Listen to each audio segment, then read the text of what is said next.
the one, the only, Bencio.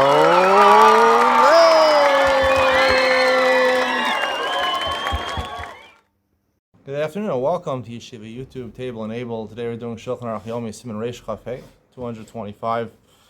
I believe we're concluding Hilchos, not exactly, almost the end of Hilchos Brachos.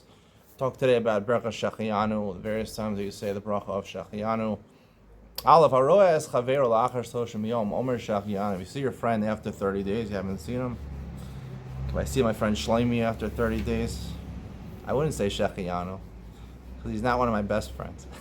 It has to be someone you're really happy. So if you see him after 30 days, you say Shechiyanu. Ba'achar shnei masar chodesh mevarach mechaya mesim. Shlomi is the guy who makes it chalent after Thursday night, sitting in the back over there. If you don't see him after 12 months, you say Mechaya Mesim. You say Mechaya Mesim because the Mishabura explains Rosh Hashanah must have passed, and there was a din on Rosh Hashanah whether he would live or not, and he came out alive. You're still seeing him, so you say Mechaya Mesim. These brachas only apply to someone you're really good friends with, that you're really happy to see. People that have too many friends have no friends. So if you have a couple of good friends, maybe you're married, maybe you have one male friend that's really your friend, and you haven't seen him in 30 days or 12 months, these would be the brachas to say, Beis Mishlo Raz Chavero Ma'olam. You never saw your friend ever. You corresponded by email, by mail, by email. Apparently, even if you saw a picture of him, the first time he sees him in person, it's not. If you only saw a picture, you saw a picture of the guy on Facebook, picture of the guy on Instagram, it doesn't make a difference. It's a different situation when you see the person the first time. Nonetheless, since you never saw him once, so therefore you can't have the proper simcha. When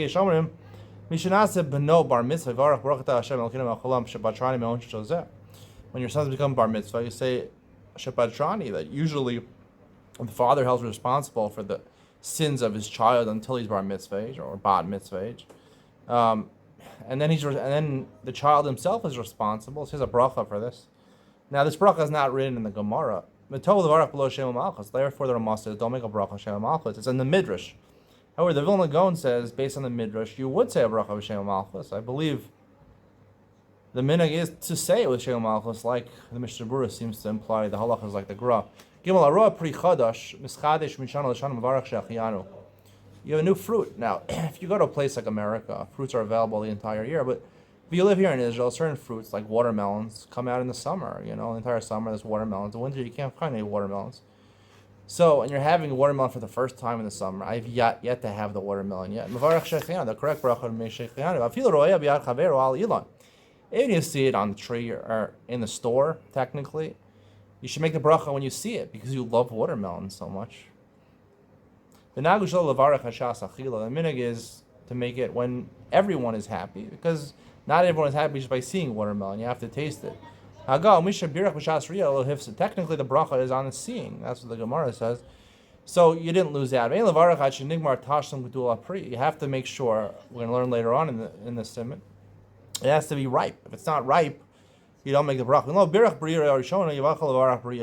If you didn't make a bracha the first time you saw it, you can make a bracha the second time, even the third time. And even if you ate it, you can make a bracha the second time. Apparently, I don't know. I guess it's exciting to have watermelon, even if you had it the third time. It seems to be implied from the Mishabura. You make the bracha daled. In Berach Shechiyanu al Shirdush, Kishiochal Gindush, Choser Mevarach Shechiyanu. Haga v'hem shnei mini gurgonios kigon vinchel v'krishkin v'kol. He says on the bottom duv davanim cherries. There's red cherries. There's black cherries. If you have red cherries and they're only something available once a year, meaning there's a time of the year they're not available. So on the red cherries you make shechiyanu. On the black cherries you also make shechiyanu. Either, and the Mishnah Berurah says either they have a different name or they taste different. Even if they have the same name, different types of apples. Also, you'd make a shechiyanu. Hey, in berach shechiyanu al novim. Make a bracha on grapes. When you drink a new wine, right? Normally you say shechiyanu if it's a wine that comes from grapes that are only available from time to time. But they're exempted because grapes lead to wine. It's the same thing. Vav prisha eno miskadish mishana l'shana. A pri that's around the entire year. Even if you went on a fast and you didn't like in America, watermelon was available the whole year, but you decided I'm not going to eat watermelon for 6 months. Doesn't make a difference. It's available the whole year. You don't make shachino. Let's say there's 2 intervals in the year where it's not available. It's available for a certain time, then it's not available again. You make a bracha shechino both times. It's new because the bracha shechianu is anything becomes mizman lizman. So it comes once in a while. That's why on Yom Tovim you make shechianu. On different mitzvahs to happen once a year, make shechianu, right? Because it's something. It doesn't have to be a full year. It's something which happens like we learned in the first halakha. If you see you're pregnant after 30 days, 30 days usually is the amount of time it takes for you to be happy for having something that you didn't have in the past 30 days. It's something that grows intermittently and grows without any schedule. That's not qualified to make a bracha shechianu. Al yarek chadash, the omeid kol hashana b'karka, and therefore on a vegetable, vegetables stay basically the whole year. They're available the whole year in the marketplace, and they're always growing in the fields. So therefore, you never make shechianu on a vegetable. Zion. Like we learned in the Ramah earlier, on an unripe grape, you don't make a shechianu until it's ripe.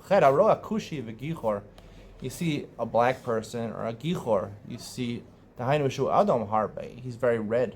He has a lot of sunburn, I don't know, red people, reddish complexion. He's very white. He's an albino.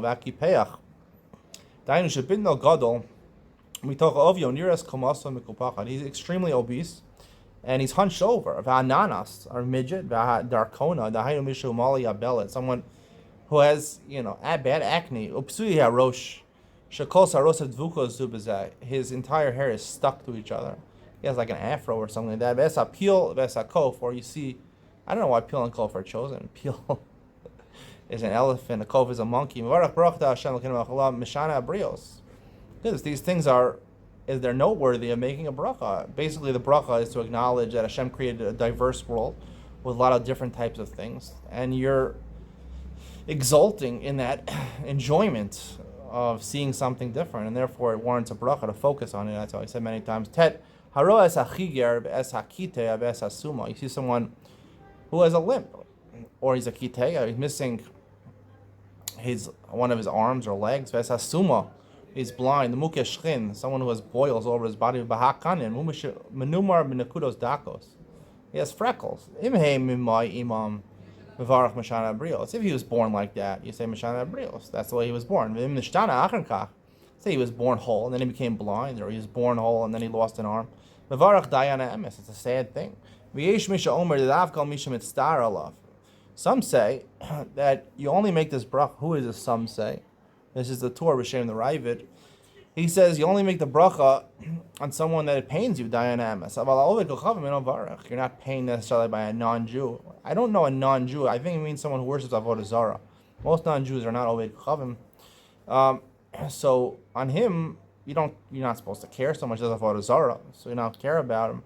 So you wouldn't make a bracha. That's only the Ravid's opinion. Technically, it seems from the Gemara, the bracha is on anyone, just like the next halach, the bracha is on anyone. You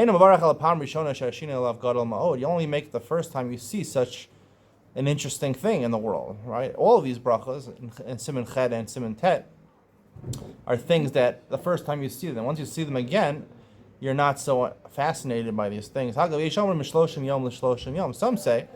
that Mashana Abrios you make if you see something new every 30 days. The minhag is not to say B'Shem Malchus because we're mesupach whether you should say B'Shem Malchus if it's 30 days or just in your lifetime. Once in your lifetime you saw it, that's fascinating enough. It's never fascinating a second time. Yud Haro Ilanos Tovos Brios Nos. He sees beautiful trees and good-looking people. Afilu Ove Kochavim Obehema, even a non-Jew or an animal, good-looking tiger or a good-looking non-Jew. It doesn't say whether it's a man or a woman. The example in the Gemara of Avodah Zarah mentions that Rabbi Kiva said this bracha about a non-Jewish woman. She was very beautiful. You only make a bracha on when you see it the first time. Unless you see someone who's more beautiful. If you saw the most beautiful person in the world, then you can never make the bracha again. Now, what about seeing in a picture? See someone in a picture, some beautiful person in a picture, you make the bracha or not? We'll talk about that in Ian Tolino, where I want to talk about this bracha, Shkachal Abolamo. How could you even make the bracha? You're not allowed to look at women. On a woman, it says you make the bracha. The Gemara, Avodah Zarah Daf Chaf, says Rabbi Akiva made the bracha on a woman. And he eventually married that woman. It was the wife of Tirana's Rufus, I think. Or maybe it was a different woman that he married. But the point is that he saw her. And it seems that you have to be able to look at her in order to make the bracha. So we'll talk more about that, whether you're allowed to look at a woman or not, and why magazines, the Jewish magazines, refuse to publish pictures of women, and what I think about that. Ian Tolinon coming up next.